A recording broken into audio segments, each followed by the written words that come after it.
Let Kashmiris decide. You don't have to have any propaganda about it. If your narrative is correct, it'll show up. If our narrative is correct, it will show the guns. To the atrocities. So far, according to the most credible international human rights agencies, the data is that over 100,000 people have been killed since 1990. Between 89 and 90, that's when it started in earnest. There are 6,000 people who have disappeared, and they are in mass graves. 6,000? 6,000. They have been made to disappear. And that was when? Since 1990. Since 1990. 1990. And this is also by Amnesty International and every Asia Watch and others. They all know it. And United Nations Human Rights Council knows it. In these 30 years, everybody, I'm just not exaggerating it, almost everybody has been either personally touched within their family or have had multiple family members killed or lost a friend or friends.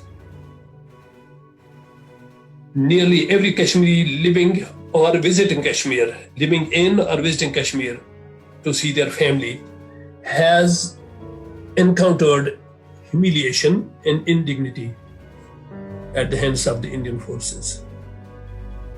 Local police sometimes does it, but it's mostly Indians. It happens at the military checkpoints when you are going to your home or going to marketplace. It can happen on the roadside. It can happen inside your own home.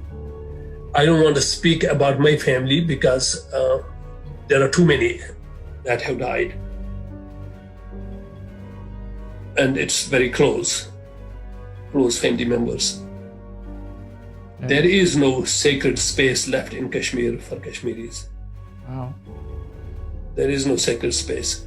And back when I was younger, they were in military camps, but now they are in your localities, on the streets, everywhere. At least 900,000, maybe 1 million soldiers. People are unarmed, they're civilians, they take pre-teen boys, they take girls. There are people in prisons, women. Asia Andrabi is one of the ones. Her husband and her, they've been in prison for years and years. Their son is now, I think, 19 or 21 years old, at a dinner with his mom and dad. And his mom and dad have never picked up a gun. These are political leaders.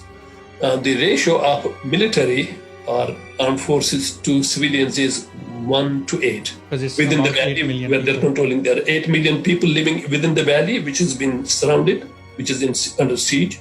And there are about 1 million people, Indian security forces. And so you can see the scale of the atrocities that they must be perpetrating.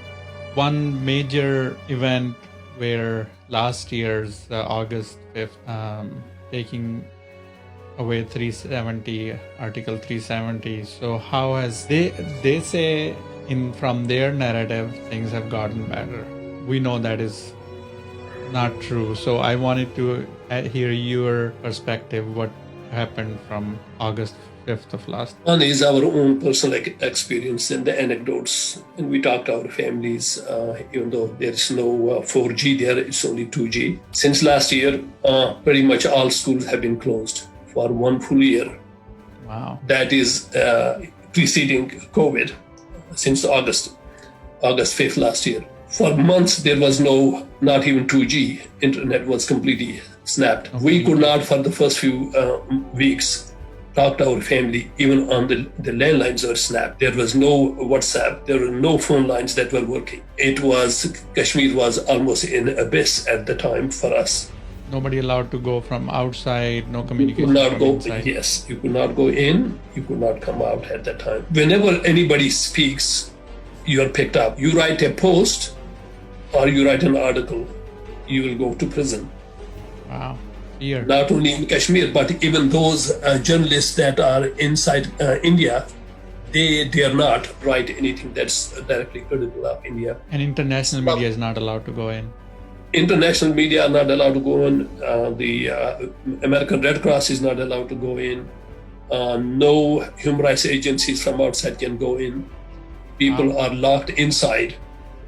it's a martial law, a curfew, pretty much all the time. And since the COVID came, it has gotten even worse.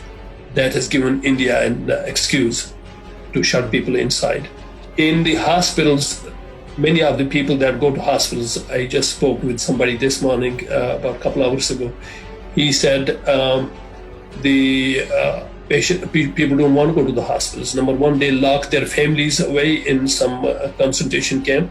Number two, about everybody after age 60, 70 really never gets out of there. Really? Yeah, there is one, I think, ventilator for 70, it was 70,000 people or something. There are no ventilators. There are no PPEs. Testing is sloppy. People are under tremendous strain. They're left to die, or They are left to die.